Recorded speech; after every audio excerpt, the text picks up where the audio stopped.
虽然关键时刻，我们刚才讲，美国川普他在打醉拳，在最茫茫的时候、最关键的时候出一拳，往中国的最核心地方打了下去。但后来发现错了，因为现在川普的醉拳是对所有的邪恶轴心国通通出拳。为什么会这样讲？你只要把12月10号在全球发生的大大小小的事情全部串起来看，你就完完全全懂。因为川普现在是要针对邪恶轴心国来进行一个金融的压制，甚至直接断他们的金流。你看到12月10号，他去扣了委内瑞拉的这个所谓的邮件之后，他马上登船上去，把他的这个所谓的原油艇全部都扣了。同时，12月10号的这一天，乌克兰也在黑海攻击了另一艘俄罗斯的影子船队的油轮，等于是他断了中国，断了俄罗斯。而同一时间，泰国的 F-16也在12月10号轰炸柬埔寨的边境炸团，把中国的诈骗集团的根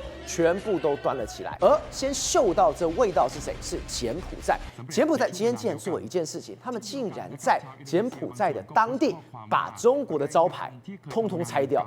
大家想说不可能的事情啊！柬埔寨就是中国的后院，而且已经经营这么久，有餐厅，有一大堆的东西，为什么今天突然拆了呢？因为柬埔寨完完全全醒了。他为什么醒？因为他知道现在美国川普要对付的人叫做陈志，陈志的大本营就在我家，就在柬埔寨这。而且最关键的是，我今天不表态的话，我就会完蛋。所以我今天赶快把中国的招牌拆了下来，做切割，否则下一个倒霉蛋就是轮到我柬埔寨了。所以世东哥，我们为什么会在讲说这都断金流？真的，12月10号，你完完全把这张地图看了一遍，它断了中国的油轮，它断了俄罗斯的油，同时又把这个所谓中国的诈骗园区最赚钱的，通通都轰掉了。对，没错。实际上这几天呢，世界上发生非常多的事情。有时候呢，我们如果个别来看的话，好像这些事情不相干。但是我们要把这些事情全部串起来看的话，你就会想到说，其实呢，川普目前是在乱拳一直不断的打。你看起来好像打的没有章法，但其实上他这个乱拳之后呢，对付的是谁？对付的就是这个邪恶轴心，尤其后面的老大哥中国的影子，他事实上针对他们非常非常明显。对，为什么这样讲？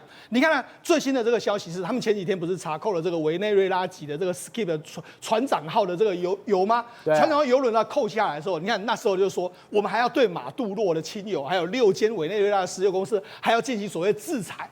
一直针对委内瑞拉制裁。紧接下来的话，12月10号，当时同一天发生的事情哦，赵友，你知道发生什么事吗？黑海的时候呢，这个有一个俄罗斯的这个油轮呢，它居然遭受到攻击。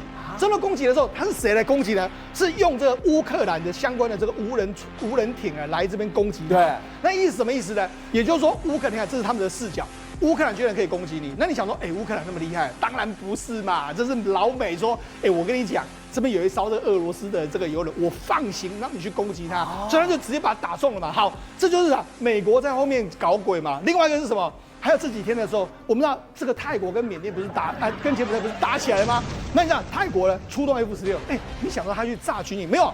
他居然去炸这个柬埔寨边境的这个诈骗园区啊！他炸这个，我跟他把赌场都炸烂了。对，好，那这个诈骗园区跟赌场造是谁所有？后面那是中国嘛，对不对？所以我才说，你看他也是在炸中国的金流嘛。另外一个金流就是诈骗这个金流。另外一个，你看。今天就发生一件事，我们就说，像我常去柬埔寨，我就觉得柬埔寨有时候你会觉得说，这看起来好像就是中国殖民地嘛。对。为什么？结果没想到，今天柬埔寨居然做了一件事，他们把这个如果你去柬埔寨的市区，你到处都可以看到中国招牌，他们就把它拆了。所以这看到很多中国人就说，不对吧？你这样拆我们中国招牌什么意思啊？你这个是不是要断了我们两个国家之间的兄弟情谊的这个感觉啊？所以说他们很多柬埔寨人觉得非常，他们很多柬埔寨人觉得奇怪了，他是完全要跟中国去切割吗？对，这没有道理。中国在柬埔寨已经非常非常久了，是你今天干嘛突然拆？对，我们知道，事实上柬埔寨大概有几百万人，那你知道中国人当然那个地方有50-60万人，所以中国人在那边很多啊，然后中国人开店一大堆，所以你看到处都是柬埔寨中国的招牌，你看什么卖什么超市啦，然后兰州拉面啊、烧烤什么一大堆的，今天全部给你拆下来。对，所以拆下来，然后什么经营什么专卖店，什么卖什么香烟的什么，然后全部给你拆了一大堆哦。还有什么这个以前还有什么衣服什么，他都把你拆。那你仔细来看哦，这些拆的人他是什么？他们这个穿的衣服叫做这个金锤上衣，然后上面写了为人民服务的这个柬埔寨文的这个状况。你看把中文都拆掉，那为什么把中文招牌都拆了？他们现在终于开始执行一个法令，知道我叫什么法令吗？他说我们柬埔寨有规定啊，在这个招牌上面来说，你要写外国字可以，但是一定要简文在上面，对，下面才能只有中文，或者说你要英文什么都可以。就石头哥，他连拆，我想轻轻放下就好。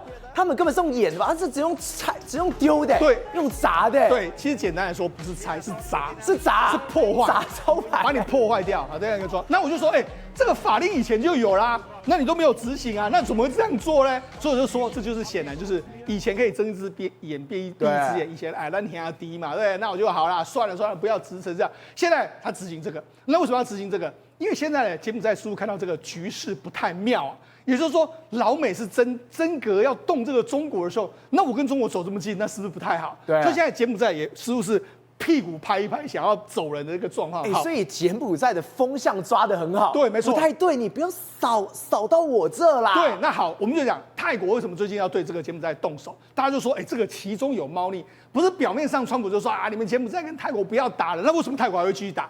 你泰国继续打的时候，难道川普不会生气吗？你也没听到川普在说什么，所以搞不好这表面上演一出戏，那背地里啊你就打吧这样的状况。好，那为什么我说泰国会做这样的动作？事实上，我们来仔细看哦，泰国在12月3号的时候，他查扣了一堆诈骗集团的资产。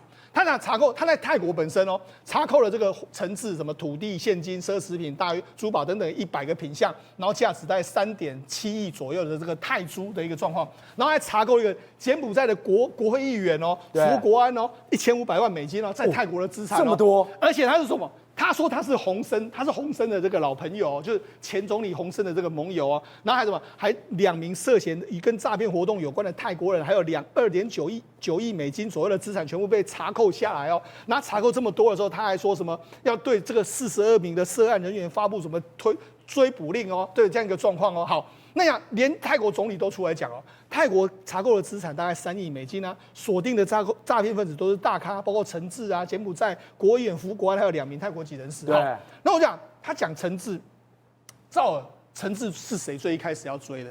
美国追啦，所以你看，你泰国这个动作就是，陈志我们也来追他，所以我就想，你看到最近期不是只有泰国这样做你看香港、新加坡、这个英国、美国，还有我们台湾不是都这样做吗？全球在大抓捕这些所谓的诈骗的这个人，但那诈骗人是说谁？后面当然跟中国有关嘛，对不对？好，那除了这个12月3号的动作之外，你看12月7号不是又爆发了这个冲突吗？对，爆发冲突之后，你看他们去炸什么？你看他们在炸 F-16判。这是什么？你想说这是军营吗？没有，这不是军营，这完全都是电子诈骗集团的园区。他一个一个去炸，然后炸了之后，你看还有很多人逃跑，然后很多这个人就把钱都把它搬走了一个状况，连有时候钱炸出来之后也没人捡，所以他们就这样炸，所以说不断炸，然后还炸什么？还炸赌场。还炸很多地方，完全都炸。然后他还说，他们后来还这个炸完之后还升起了泰国国旗，说我们收复了哪些据点。但其实你看的样子来说，好像他的目标不是在收复这些据点，他的目标是在把这些所谓诈骗园区把它炸掉一个状况。所以石头哥，简单来讲，之前全球美国为首都要抓他，对，抓层次。结果柬埔寨跟缅甸还在那边演戏，说我真的有炸，我把 KK 园区炸啦，怎么样做秀？结果不对。你该炸的都没有炸，对，你都在作秀，对，结果美国气炸，泰国该你出手了，是，他真的放行给他，真的真诈骗园区，对，通通都扫荡了，对嘛？所以我就说，为什么川普不是要说你们不要打？那为什么泰国居然可以打？对泰国可以打，川普也没说什么话。那昨天中国不在说，他说没想连川普都拦不了，川普不是拦不了，他一定是睁一只眼闭一只眼，兄弟你炸，处理掉，对，尤其是诈骗园区，我说要炸了，你就把它炸掉嘛，好。所以现在炸了一大堆，那炸了一大堆的时候，现在柬埔寨，我就说现在柬埔寨不是在拆中国的招牌吗？就没想到还有个动作让很多中国人看得非常不爽。为什么非常不爽？你看这是什么？这是这个所谓汪文斌。汪文斌我们知道，事实上他以前是发言人嘛，那现在变成是在哪里？他到柬埔寨去当这个大使。就没想到他最近呢有一个场合，你看他见的是洪森。那为什么见了洪森呢？那你看他们见面的时候，见到洪森好像是双手这样子握的，对不对？好像是我是大哥，你是小弟这样的感觉，对，这样一个感觉，对。的确啦，洪森是大哥没有错啦，但是这个汪文斌的态度姿态有点太过软了。那为什么要出席这个场合呢？主要原因是因为呢，洪森的这个哥哥的这个洪山的过世，然后他去参加他的这个告别式，这样说去为这个悼念他，就把悼念他的时候，你看网友就说什么？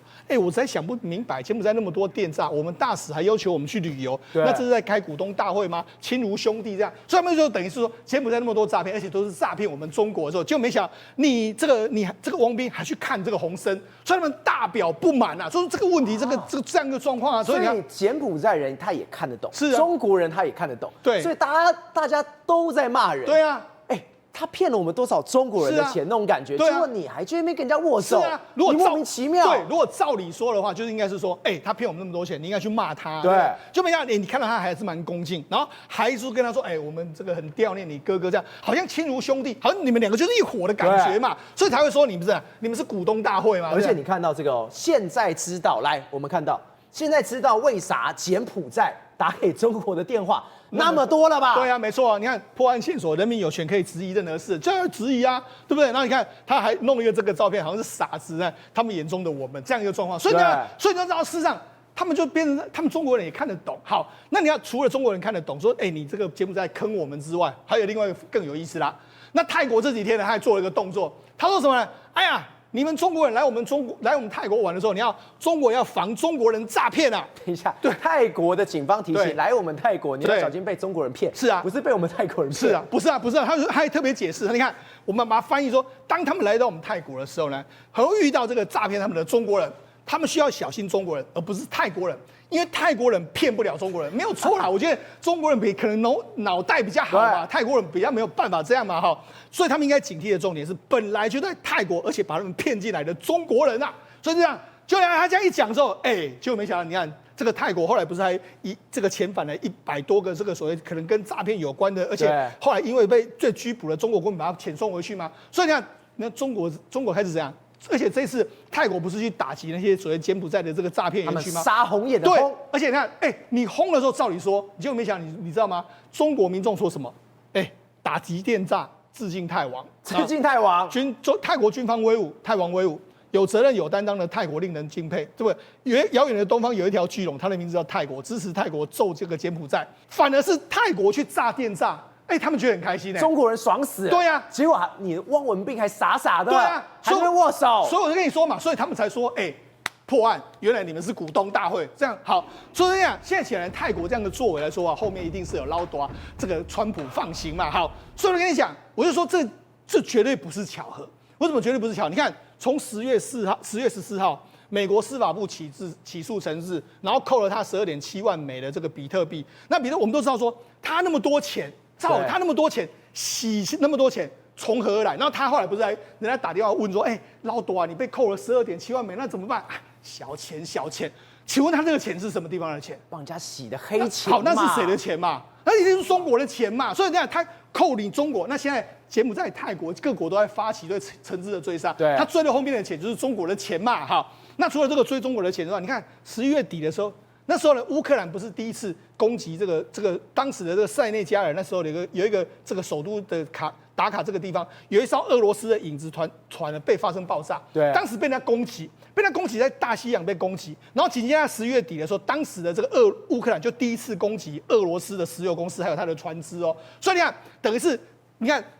我先对陈氏动手，再来我在11月的时候允许那个乌克兰啊，或者很多国家，你要去攻击俄罗斯的船只都没有问题，运石油都没有问题。好，紧接下来的话，12月3号的时候，泰国又扣了这个我们刚才讲那么多资产，对。然后紧接着12月7号的时候爆发开火了，泰国去炸这个电诈园区这样一个状况。那紧接着12月10号，美国又扣了这个所谓船长号的这个邮轮嘛，对。然后紧接下来这几天又发生说，这个乌克兰再度用无人艇去攻击这个俄罗斯的这个船只，所以你看这些都是一个动作一个动作。你看查扣中国的金流，这是金流，对，那查扣俄罗斯的，对，这石油，我跟你讲，这俄罗斯的石油卖哪里去？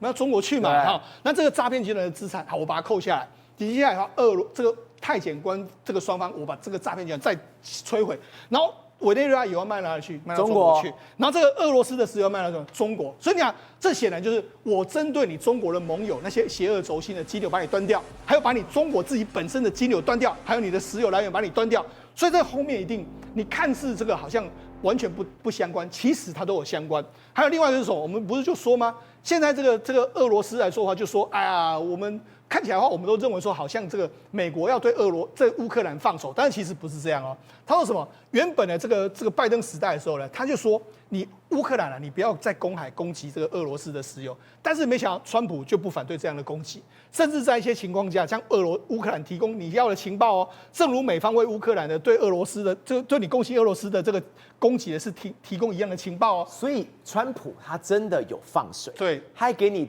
给东西，对啊，让你好好去打，完全被揪出来。对啊，我就跟你说嘛，乌克兰有那么厉害吗？我们知道前一阵子过去我们在讲俄乌战争的时候，他不是用什么海王星的这个飞弹击中这个俄罗斯的船舰，后来不是被证实吗？是美国导引啊，所以这乌克兰有那么厉害，一定是美国给你的情报，美国就跟你说，哎，天下第一，这个泽伦斯基，我跟你讲，这哪里有一个船，你就把它炸。所以现在就有人就说他在玩这个软硬兼施的牌。表面上在施压乌克兰，他说你不要打，但是他就一直叫你去戳俄罗斯。为什么？因为他不断的戳乌克兰，这几年不是这个都可以去打他的炼油设备吗？所以他现在炼油能力已经降了20%，然后我再把你的船队把它炸了，所以等于是赵尔，第一个他没有油可以有炼油能力下降20%，我再把船只炸了之后呢，你又没有船了，或是扣你的船，扣下来的话，你的船越来越少，所以等于是你这些国家，包括说像。而且我们看到那个影子船队不是一下跑到这个所谓俄罗斯这个伊朗，然后跑到中国，然后又跑到委内瑞拉，所以他们就是那几艘船，我只把那几艘船扣下来之后，你这些邪恶轴心的油就没办法卖啦。而且我会增加你这些国家的这个出口的这个成本。没有油卖就代表他们没有钱赚，没有钱赚他们就要倒了。对，没错。所以人家事实上就是这样啊。那不只是俄罗斯会没有油，这个马杜罗他可能也没办法把油出口啊，他们就慢慢被困住啊。所以这个显然这个乌克兰的这个攻击事件后面一定是老美干的啦，哈。所以而且那大家都说好像这个川普这次好像比较站在这个俄罗斯这边，其实你看根据 Bloomberg 的说法是说，如果普丁还是拒绝跟乌克兰达成和平协议，他就准备要对俄罗斯能源部实施新一轮的制裁，增加对俄罗斯的这个的压力。所以呢，因为这样子下去之后，你就知道说，事实上原油的价格就开始在往下跌嘛。就有人就担心说啊，俄罗斯未来没办法在市场上卖的时候，搞不好它会更低价倾销出来。这太可怕！如果美国真的是要这样干，俄罗斯原油已经下降，是委内瑞拉也是下降，是伊朗它也不用玩，是这3个人都已经快要GG的时候，下一个就是谁？就是中国了。对啊，所以对中国来说的话，压力显然相当巨大嘛。另外，我们刚才不是说吗？美国的众议院的中国问题委员会，他不是公布这个照片吗？就把这个相关的船长号的这个行机图，把你弄得非常清楚的一个状况啊，对他提起这个告诉啊，就说你看你在中国的时候呢，2艘船长号跟陆毅号2个在这边这样的状况，然后还把你陆毅号后来从这个香港的这个来到青岛，这画面全部给弄得清楚啊。对，就是告诉你什么？就告诉你说，你也没有错，我们在委内瑞拉查扣的船只就是跟你中国相关嘛，所以我就讲，现在等于是美国就是把这些原本都是很独立的事件，现在把它连出来，你把那整张网你就看得非常清楚。原来你在玩这一招啊！对，网都非常清楚之后，好，那就接下来就是美国要对你摊牌嘛。现在这个中国委员会不是已经给贝森特这个报告吗？跨利边他处理，你可以跟川普报告。好，那除了跟川普报告之外，另外一件事就是围绕在巴拿马运河。我们知道今年不是原本的这个长实集团要把巴拿马运河的港口卖掉吗？对，他当时不是说我要跟贝莱德这个 BlackRock 集团，我要卖给他嘛，一个国际的这个财团嘛。就没想到现在卖的时候，中国出手去干预。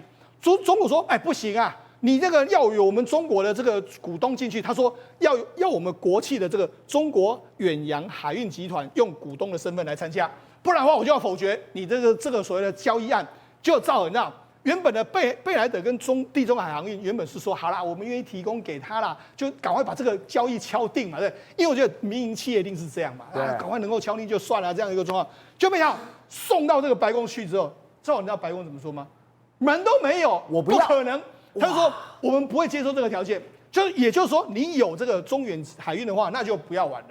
就这样。还有今天发生的另外一件事啊，原本中国跟阿根廷啊，他们要在他们的阿根廷的境内建立一个这个镭射的这个望远镜。对，那个镭射望远镜要做什么呢？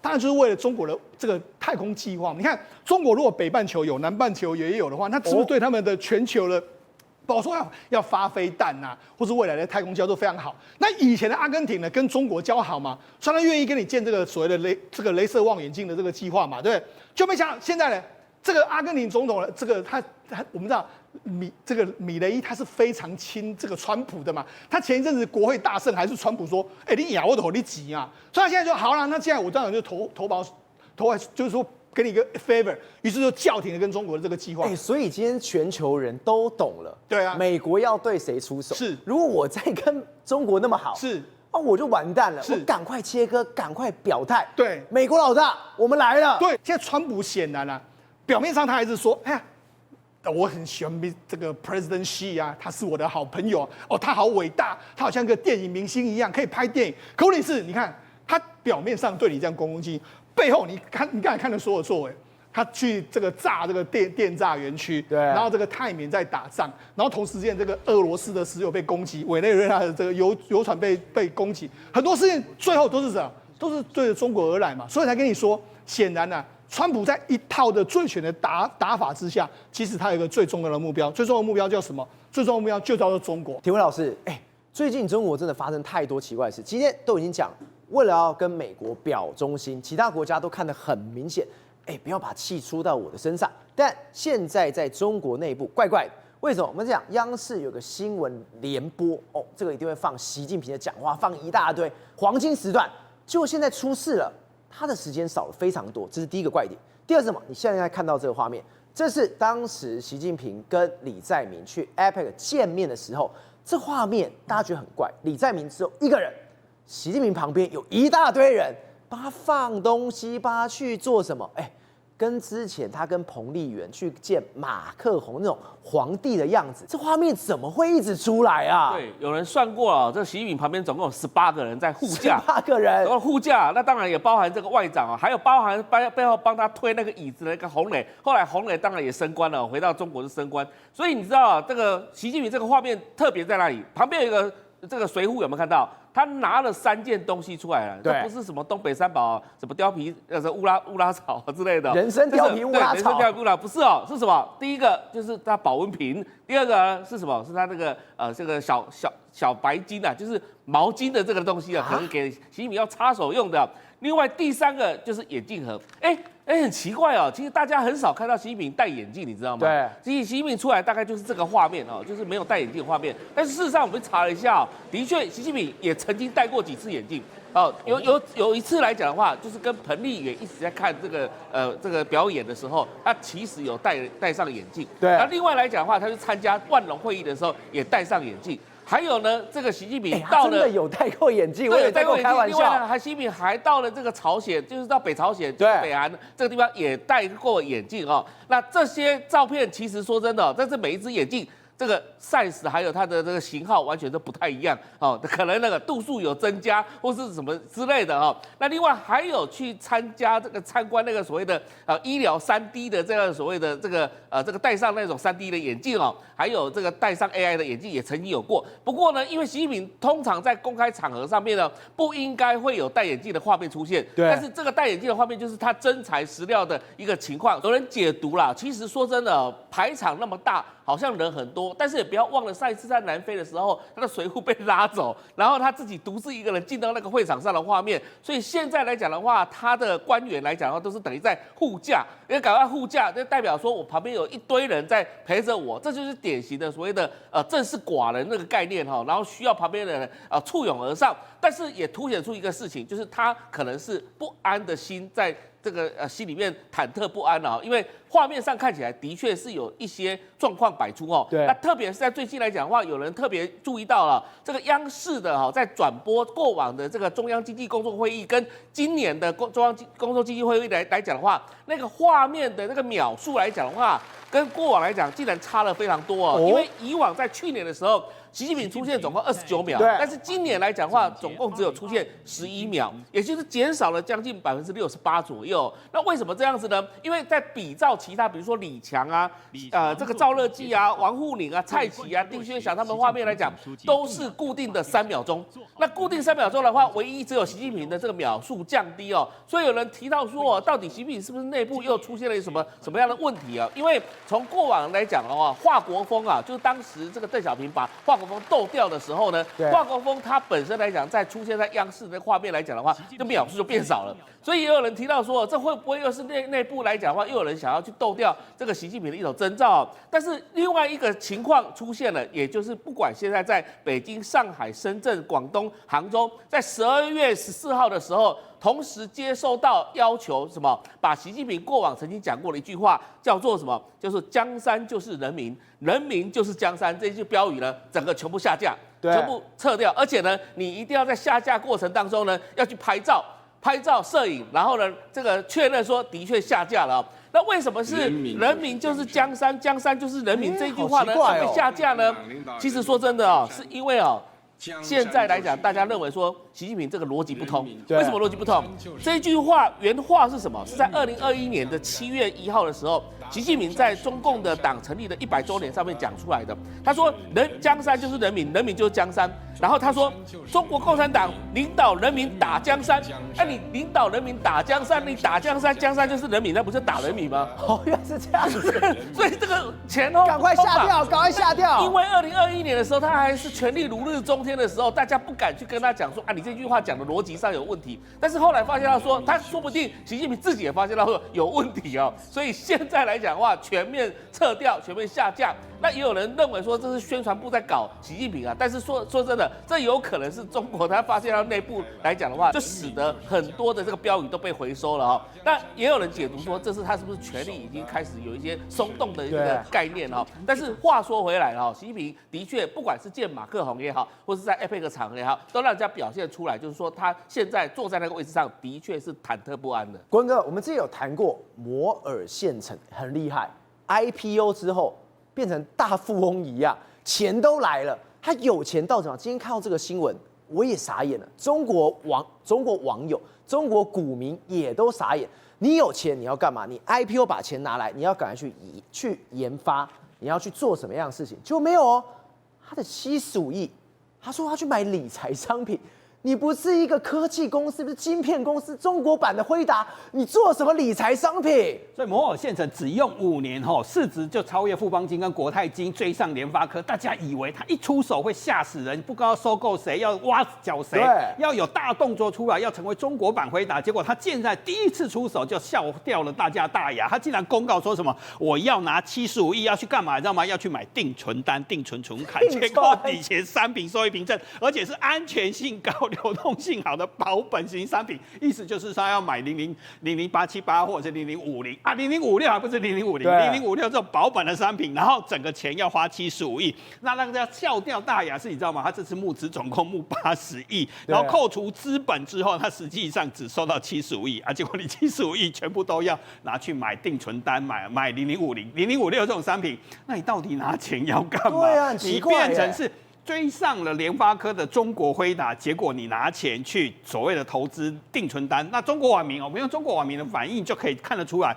他们就说啊，这个剧情就像什么，你知道吗？就像一个家族企业大很有钱啊，爸爸妈妈很有钱，给一个2代一大笔钱啊，你现在很有钱，金山银山，结果这个2代希望他接班之后做大做强，希望他变成中国版的黄仁勋，结果这个2代竟然把钱存在银行，买理财商品，美美的过日子。如果放在小红书，现在台湾被禁了，它的标题就是我30岁就不上班了，100万的定存躺着过日子。30岁不上班，100万存款，我躺平了。所以摩尔县城从此就是躺平，你没有要研发，你还说你本来拿75亿要研发，本次募集基金要用于研发，结果你拿去买定存，然后摩尔县城到底拿什么搞研发？钱都到银行，那理财商品现在不是炒翻，现在是吵架炒，以前就炒翻嘛。前一个礼拜股价炒翻了，现在它完全不涨了，躺平，直接过着好日子，富二代变成一下子5年变富二代。还现在大家很担心另外一个富二代是不是也会干同样的事情，叫木犀。木犀也上市了，因为它叫中国 AI 四小龙。摩尔县城很成功之后，它上来也是哇大涨，然后大涨7倍，从100多块直接涨到85块、104块。然后你说它从100多块，104块直接涨到到835块，要再度打破中国大型股中大型股上市翻涨记录。木犀公司，那木犀跟摩尔县城也一模一样，也是亏损的公司，营业额很少，第一季亏2.3亿，营业额才3.2亿。方案算出来要做联发科要做200多年啊，它的1年营业额等于要做200多年才追得上我们联发科，可是市值又即将要追上联发科，因为它用5年就有3300亿人民币哦，这还不是台币哦，等于1兆多，再度超越我们的富邦金、国泰金，直接又要追上联发科了。它可以这么厉害，吸这么多钱进来，而且每个都变大富翁，所以为什么中国网民现在都很担心的是，这就是每个人一上市就富二代，你也没有赚过钱，一下子就涨了280倍。你第一次，如果你是一开始初始论过它股票了，你现在已经涨了280倍，你还需要奋斗吗？所以你还需要努力吗？所以国正，你今天你要跟我们讲的是，它其实跟摩尔县城一模一样。今天摩尔县城已经拿75亿去买理财商品，这个所谓的木犀也这么多钱，你说他也不要去研发，他也要当理财商品专家。富二代30岁就可以躺平过好日子，可很有钱，他们都要想一个故事，为什么他们现在不敢乱供？其实你要追上辉达，你就要干什么事情，你知道吗？挖角。并购公司，因为你现在这么有钱嘛，挖角并购公司。可是他们现在很担心的是什么？被习近平判10缓啊！我就来讲大家的故事。现在爆满了钱，就像当年的赵伟国干了一些有趣的故事。他当年不是爆了很多钱吗？对，然后就挖了一个台积电的主管去。那台积电的主管那时候跟他翻桌是为什么？你知道吗？一个并购案啊，就为什么说摩尔县城跟木犀县很怕？一个并购案估价只有7亿，结果老赵汇了多少钱给人家？19亿，收回扣中间差12亿嘛。明明值7亿的东西，像我讲的都是人民币啊，要再乘以4.4哦，所以他就跟他说，你这样会迟早会不抓哦，我被你拖进去哦，不干了，果然判死刑嘛，因为那个台积电主管7亿的东西你花12亿买，而且赵伟国这个人还很笨，还好大喜功，还跑去美国说要收购美光，那时候美光其实已经是一个烂公司，被三星快要打死，你知道吗？所以赵伟国办这270亿跑去美光，那个老板看到包括台积电主管这些人，我们一起说，谢谢你们来救我，哪里来一个土财主，一口气要给我270亿美金，我高兴的都快要死了，拿的钱到处去乱花，到处去收购公司。我跟你说这件事情还造成了什么后果，你知道吗？美国就去检查说中国公司到底可不可以收购美国公司，结果就检查美光的产品，就发现它的记忆体用在美国很多飞弹、太空武器、重要的军事设施或者是重要电脑都要用记忆体，结果最后美国政府就否决这些事情，甚至美国就决定要救美光，然后开始打科技战，就是这个笨蛋做的，因为他满手都是钱，就跟今天摩尔木犀一样，满手都是钱，妥妥富二代。好，那时候更有钱的时候，还干了一件事情，也让我们蔡英文决定。不要让台积电跟联发科卖给紫光嘛？对，那时候赵伟国说：“你知道我准备多少钱吗？我准备880亿美金呢，够不够？”然后最后还跑来台湾说：“我要收购台积电25%，我要收购联发科。”其实台积电那1年资本支出才200亿，它有4倍。所以如果今天摩尔县城干一样的事情，要收购公司，美国会怎样？我当然不可能卖给你啊！所以他们现在抱着钱没有不能动，而且那时候薪水很好，挖角他也可以挖角嘛。你知道台积电那时候高阶主管去就是100万美金起跳，而且多好，你知道吗？还可以出国大陆商，还有秘书、饭店有司机。你在台湾做15年，等于去中国只要做3年，就台湾的15年挖角。